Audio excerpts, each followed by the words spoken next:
Welcome to the eCommerce Badassery podcast, the place for scrappy female entrepreneurs who want to learn actionable steps and strategies to grow the traffic, sales, and profit in your e-commerce business. I'm your host, Jessica Totillo-Coster, a 20-year retail veteran who spent 3 years as the only employee of a 7-figure online store. That shit was crazy. I know exactly how it feels to do all the things, and I'm sharing everything I learned the hard way so you don't have to.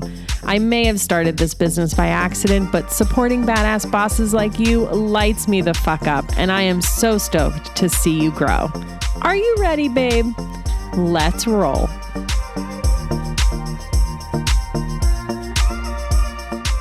Welcome back to the eCommerce Badassery podcast. I'm your host, Jessica Totillo-Coster. This is going to be another value-packed episode, and I'm so excited to finally put it together for you because it's been on my record list forever. Once I confirmed I was releasing the omnichannel marketing episode last week, I knew I had to get this one out because it's really hard to implement that level of omnichannel marketing without some automation. Now, this episode 100% stands on its own. So if you haven't listened to last week's episode yet, that's okay. You can listen to that one later. It's episode 193. Before we get into all the details, I want to talk about why this is important, because in some cases, you're going to have to spend some money to take advantage of this automation. And I know for so many of us, especially when we're newer to business, are hesitant to do that. First, stop thinking of it as spending money and instead think of it as investing in your business. Because every investment should produce an ROI, right? A return on your investment. When it comes to investing in automation, you should see increased productivity, increased revenue, increased customer satisfaction, and a whole lot more. Ultimately, all of these things together mean more efficiency and productivity, more profit, leaner teams, happier teams, and more growth in your business. Automation allows you to spend more time on the things that actually move the needle, or more time away from your business if you want, instead of on mundane tasks that keep you busy and essentially unproductive. For example, imagine having a customer service platform that was fully integrated with your e-commerce store, so you never had to leave the ticket window to take actions for the customer, and that automated responses to common questions through chatbots. A tool like that, which we'll talk about a little bit later in this episode, could be the difference between having to hire more help to manage your customer service inquiries or allowing your existing team to work more efficiently, accomplishing more in the same amount of time. So sure, maybe it's a piece of software and you have to spend $60 a month on it, but that's a lot less expensive than hiring a human to answer questions like, do you have a size chart? Or where's my order? Because let's be serious, the majority of our customer service inquiries are questions we've already answered on our website somewhere. People just don't always see them. Instead of spending payroll on someone who answers silly questions all day, spend payroll on someone who can do what only humans can do, like creating great content, finding great products to sell, coming up with great marketing campaigns, reaching out to other businesses to collaborate with, analyzing your marketing data, sending great emails, managing team projects, and so on. You get the picture, right? And customer service automation is just the tip of the iceberg. So let's dive in. Here are 12 plus things you can automate in your e-commerce business. First up is, you guessed it, email. I'm not going to go too deep into this one today because we've talked about email automation a ton on this podcast. But if you're new to the show or need a refresher, I'll stick some links in the show notes for you to check out. What I will say, though, is if you haven't taken the time to set up your email automation, what are you waiting for? You are legit leaving money on the table if you don't. And when it comes to email automation, there is more than just the main 6 must-have email automations for e-commerce that I recommend. There are also things such as product review requests, price drop notifications, rewards and referral updates, and even wish list notifications. There is so much that you can do with email on autopilot. Another email or SMS automation you can create is back in stock notifications. These are great if you have evergreen products that you carry all the time, but sometimes run out of. Not only is it good for the customer experience, but it can be a huge revenue driver. If you use Klaviyo, they have a built-in back in stock functionality, and you can set up different conditions that alert your most loyal customers about restocks before the rest of your people. If you don't use Klaviyo, there's a Shopify app called Back in Stock that does a great job as well. And if you're not on Shopify, I'm sure your platform has an app that works the same. Another thing you can automate in your e-commerce business, email list growth. Okay, so email list growth is already pretty automated, right? Because people are signing up through forms and at checkout on your website. But did you know you could automate email list growth on your social media, like Instagram, right in the DMs? Yep, your interested parties don't even have to leave the platform to sign up for your email list. You can automate that process with a tool called ManyChat. You set up special triggers through keywords, comments, and even story reactions. Then the person types their email into the DM conversation and it adds it to your integrated email service provider. It's pretty damn snazzy and super affordable. You can test drive the pro version of the platform for 30 days for free through my partner link, which I'll stick in the show notes for you. If this is the first you've heard me mention the platform, I have an entire podcast episode with the CEO, Mike. I'll link that episode for you too, just so you can hear how damn cool the platform is. I was blown away. All right, so let's talk about some things that you can actually automate on your own website, like your website promotional banners, which is great when you have promotions that start and end outside of business hours.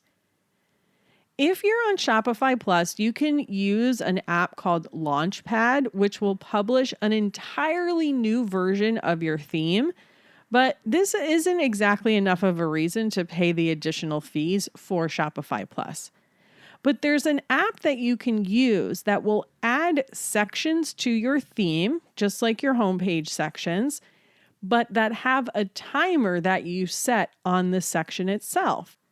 So you just put the section on the page you want to use it and you set the start and end time. Then it will only appear during that time. In addition to the timed banner section, this app has a bunch of other pre-made sections you can use if you want to jazz up the design of your store without a developer. Plus, because it only installs code to your theme where you actually use these features, it doesn't slow down your site like a traditional page builder would.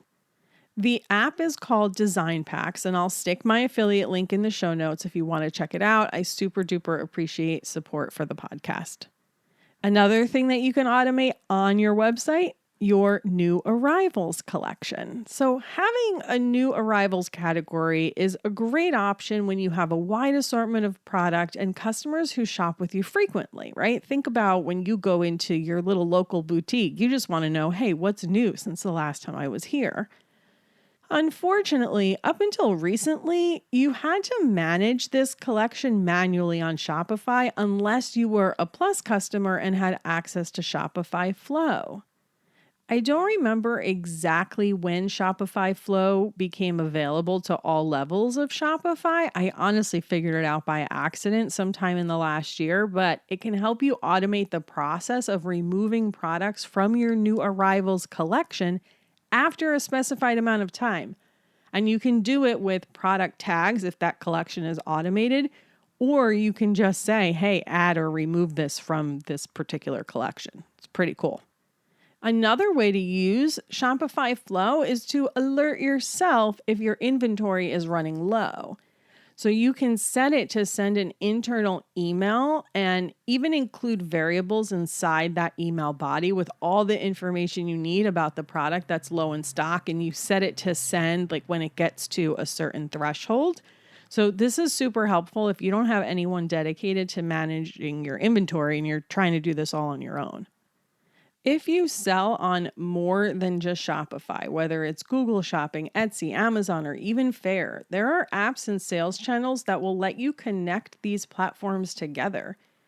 You can sync your inventory between your Shopify store and the other marketplaces and even pull your orders into Shopify so you only have to log into one place to fulfill them. One thing to note here is that if you do connect your Shopify store to other marketplaces and pull the orders in, they're likely going to have some generic email that's specific to that platform that's not actually the customer email because you don't own those customers. And these are going to end up in your email service provider. So I recommend you create a segment to just catch them and then delete them periodically so that you're not paying for these people. Fulfillment is another process you can automate in your e-commerce business. If you want to automate the entire process, you can farm it out to a third-party logistics company, aka a 3PL. But even if you want to keep the fulfillment process in-house, using third-party tools like ShipStation can drastically streamline your operations. So it's definitely worth it to check those out. If you have a lot of returns in your business and you want to cut down the time you spend managing them, there are also apps that will help you manage this process. It creates a portal on your site where customers can initiate the return process on their own and even download prepaid return labels. I didn't use this in my previous job because we needed to have a lot of control of the return process based on the product we sold, and we always issued return merchandise authorizations before anyone could send something back, and none of the apps I had found allowed for this. It's been a while since I've researched them though, so if this is something you need help with, it's probably worth it to do a little bit of research. It's possible that the app functionality has advanced since then. And I do know that the next tool I'm about to talk about can also help you streamline this process. So, one of my favorite things to automate, and something I touched on earlier in this episode, is your customer service. Answering the same questions over and over again is a total waste of your team's time, especially when there is the technology to automate it for you. Using a tool such as Gorgeous will allow you to set up an automated chatbot that can answer your most common questions without any human intervention. This is great not only for your team, but also for the customer, so they don't have to wait until regular business hours to get the help they need. With its deep integration with Shopify, Magento, and BigCommerce, your customer service agents can see the customer's data right in the same window where they're communicating with the customer, so they can work a lot more efficiently. They don't have to log into multiple platforms. Gorgeous is capable of so much. It truly deserves its own episode, which we will have because someone from Gorgeous is going to come on the podcast soon. But if you want to check it out in the meantime, I'll stick my partner link in the show notes. I'm not sure if they were around when I was at my previous job, but I wish I knew they existed because it really would have helped us a lot. Oh, and fun fact, if you are stuck in a contract on another help desk platform that you don't like, DM me on Instagram, let me know, because they have bought out contracts for other clients of mine who wanted to make the switch. If you're running Facebook or Google remarketing ads, you can also automate your audiences on those platforms. Most email marketing platforms integrate directly with the ad platform, and you can just sync your lists and segments into custom audiences there. Want to target an ad only to your VIP customers? Easy peasy. Just create a segment in your email marketing platform to identify those VIPs, and it will automatically update on the other end. This is really cool too if you have a new collection or product launching and you want to show ads to those people who signed up for your pre-launch list, or maybe you've got some customers that have lapsed and haven't shopped in a while, so hit them with some ads too. It's all possible. There are also tools out there that can help you identify micro-influencers from your existing audience. This in particular is going to work best for those who have a high volume of traffic to their website, but there's a tool called Gatsby that will ask for customer Instagram handles and then pull all of their engagement data into a centralized platform showing you who might be a good fit to promote your product. I had the founder, Brett, on the show last year, so I'll stick a link in the show notes if you want to hear more about that. And I also have a partner link that you can use to sign up with. Now, this is, of course, not an exhaustive list of all the things you can automate in your e-commerce business. And within every topic we talked about today, there are a bunch of small tasks within there that you can automate as well. And of course, there's some pretty obvious things I didn't mention, like social media posting, supply ordering, and even payroll that you can automate in your business. Start with any moneymakers like email, and then move on to those repetitive tasks that just take up way too much of your time. Then you can dive into more of the advanced things like list growth and identifying micro-influencers at scale.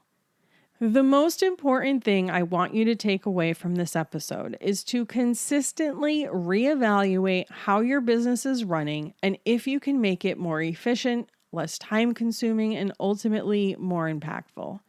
I am all for messy action and just getting things off the ground. But so often we forget to take a step back and reassess where we're at, and we're kind of leave this big mess behind us. And this is especially true if our business is growing. And don't forget to tap into your team. Those who are on the front lines are usually the ones who see the breakdowns and struggles before those at the top, and sometimes they just need permission to say something. There are so many ways that you can make your e-commerce business more efficient, so it gives you more of that time freedom I know you probably wish you had, because guess what? I do too. If you need help or want to chat about what to automate in your business, you can always book a strategy call with me or come join me in the lounge at eCommerce membership. The price is going up at the end of January, so now is a great time to hop in and lock in your rate. I hope these last few weeks of the podcast have helped you set your sights on your goals for 2023, and I'm so excited to continue to be part of your journey. As always, thank you so much for spending your time with me today, and I'll see you on the flip side, friend.